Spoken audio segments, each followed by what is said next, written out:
Hello guys, welcome to our channel biology with JS. तो guys, इससे पहले की वीडियोस में मैंने आपको बताया था कि जोलॉजिकल में क्या उसके नोमेनक्लेचर में होता है और यह क्या आइडेंटिफिकेशन है हमारे जोलॉजी बॉटनी का बायोलॉजी के अंदर। तो और क्या क्या चीज़ें उसमें आती हैं, कौन कौन से कॉन्सेप्ट्स हैं और किन साइंटिस्ट का क्या हमारी लाइफ में या जोलॉजी में क्या क्या हो रहा है, उन्होंने कौन कौन से जोलॉजिकल साइंस के बारे में हमको बताया है। तो आज हम आपको बताने जा रहे हैं वायरस के विषय में। तो let's start about virus. So virus क्या होता है? वायरस वेनम और पॉइजनस फ्लूइड। मतलब वायरस तो वैसे भी आपको पहले बता चुका है, it's connecting link between living and non living thing. ये जब एक लिविंग थिंग के अंदर जाता है तो तब वहाँ पर ये एक्टिव हो जाता है। तो इसके इसके साइंस को हम बोलते हैं वायरोलॉजी।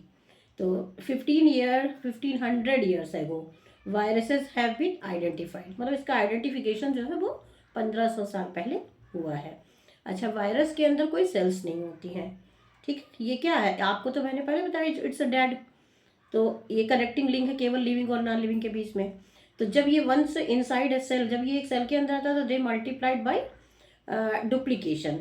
और किससे होता है duplication? Of their genetic material. इनका जेनेटिक मटेरियल क्या होता है आप तो खुद जानते होंगे, इतना तो जानते हो कि वायरस जो होता है वो मेनली इनका जो है वो कौन सा प्रोटीन ये सब जो होता है वो DNA and RNA, deoxy and deoxy ribo nucleic acid and ribo nucleic acid. तो इनकी डिस्कवरी की थी एक रशियन साइंटिस्ट इवानोविस्की जी ने, सॉरी इवानोविस्की जी ने। अच्छा, किस में किया था ये? टोबैको लीव्स में। टोबैको लीव्स जो होती है वो फ्रॉम मोजाइक डिजीज। आपने अगर मेजरली सुना होगा तो टोबैको मोजाइक वायरस।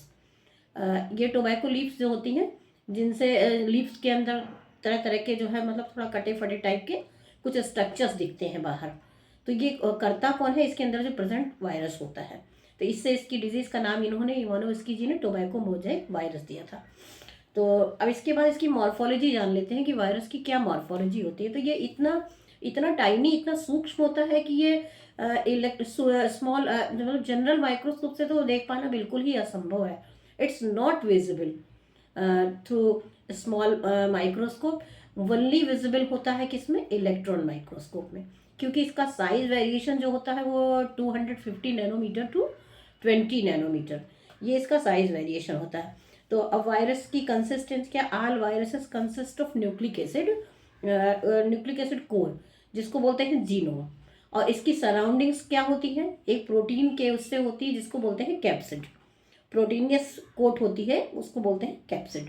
तो जैसे टीएमवी का अगर मैं आपको स्ट्रक्चर दिखाऊं तो अगर आप देख पा रहे होंगे तो ये देखिए टीएमवी का एक स्ट्रक्चर जिसमें कि इसके चारों तरफ के जो ये प्रोटीनियस वो बना हुआ है इसको बोलते हैं कैप्सिड। और ये जो स्ट्रेन देख रहे हैं ऐसा सर्कल टाइप का बना हुआ है, ये भी उसका बना हुआ है, ये न्यूक्लिक एसिड का, आरएनए न्यूक्लिक एसिड का। तो बीच में ये जो बना हुआ रस्सी की तरह का स्ट्रक्चर बना हुआ है वो आरएनए मॉलिक्यूल है। और इसके चारों तरफ की जो सराउंडिंग्स है वो प्रोटीन मॉलिक्यूल जो एक कैप्सिड की लेयर बनाता है। तो ये इसका एक स्मॉल है। तो बहुत सारी डाइवर्सिटी, क्योंकि इतने तरह के वायरस होते हैं कि सबके डायग्राम्स बना के दिखाने में तो बहुत टाइमिंग लग जाएगी। लेकिन अगर आपको देखना है तो मैं बुक के थ्रू या एक पेज पर बनाकर आपको दिखा सकती हूँ। लेकिन आप इसको कमेंट्स के थ्रू मुझे बताइए कि आपको इसके विषय में और डिटेल जानना है कि इतना इतना शॉर्ट में मैं आपको जो बता रही हूँ वायरस के विषय में, ये आपके लिए मतलब सेटिस्फाइड है इससे आप। तो अच्छा, इसके बाद अब क्या है इसकी डाइवर्सिटी? इन्फ्लुएंजा है, रेबीज है, और कोरोना वायरस है, पोलियो है, मम्स है, स्मॉल पॉक्स, ये सब क्या है? सब वायरस के थ्रू होते हैं। तो ये इसकी डाइवर्सिटीज है। अच्छा, viruses are highly variable with respect to the nature of their genetic material. मतलब इनकी वेरिएशन जो मिलती है जेनेटिक मटेरियल जो इनके अंदर प्रेजेंट होता है डीएनए एंड आरएनए, इसके आधार पे इसकी वेरिएशंस मिलती हैं, क्योंकि बहुत ज़्यादा तरह के वायरसेस होते हैं। तो अच्छा, मेजरली मैं आपको बता दूं 4 टाइप्स ऑफ वायरसेस जिनसे बहुत सारी डिजीजेस भी होते हैं और जो इनके टाइप्स भी हैं। तो जैसे कि डीएनए डबल स्टैंडर्ड है और सिंगल स्टैंडर्ड है। इसी तरह आरएनए डबल स्टैंडर्ड है और सिंगल स्टैंडर्ड है। तो ये कितने हैं? 4 तरह के हो गए। अच्छा, डीएनए वायरस जो सिंगल स्टैंडर्ड का होता है, इनके एग्जाम्पल्स हैं, लेकिन ज़्यादा डिसीजेस जो है वो सिंगल स्टैंडर्ड आरएनए से हैं। तो जैसे डबल स्टैंडर्ड, अगर सिंगल स्टैंडर्ड डीएनए देखते हैं तो पैरावायरस है, बैक्टीरियोफेजेस है, ये सब इसके एग्जाम्पल्स हैं। लेकिन अगर सिंगल स्ट्रैंडेड आरएनए की बात हम करते हैं उसी समय, तो इससे तो एसएसआरएनए बोलते हैं, इनका शॉर्ट नेम जो है। जैसे डीएनए सिंगल स्ट्रैंडेड है तो उसको बोलते हैं एसएस डीएनए वायरस। इसी तरह एसएसआरएनए, तो उसका क्या है, एसएसआरएनए का पोलियो वायरस, हेपेटाइटिस ए है, बी है, येलो फीवर है, डेंगू फीवर है, एंड मम्स है। अच्छा, टोबैको मोज़ेक वायरस, ये भी इसी का एग्जाम्पल है। फिर आते हैं डबल स्टैंडर्ड डीएनए पे। डबल स्टैंडर्ड डीएनए से क्या कौन सा है, स्मॉल पॉक्स है और हिपेटाइटिस बी वायरस, ये इसके एग्जाम्पल्स हैं। फिर डबल स्टैंडर्ड आरएनए जो है, डीएस आरएनए बोलते हैं उसको, ये प्लांट्स में इसकी डिजीजेस है।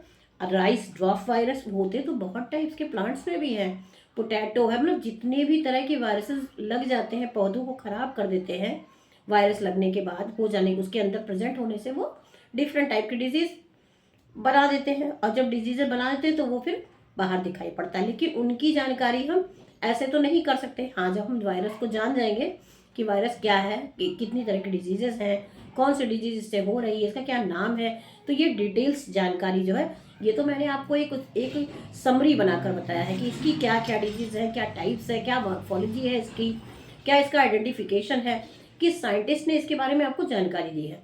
मैंने इस सब की डिटेल्स आपको बताई है। तो अब इसको आप पढ़िएगा, समझिएगा। अगर मेरा पढ़ाना आपको अच्छा लग रहा हो तो आप कमेंट्स के थ्रू बताइए, लाइक कीजिए, शेयर कीजिए, और इसके लिए मैं थैंक यू हूँ।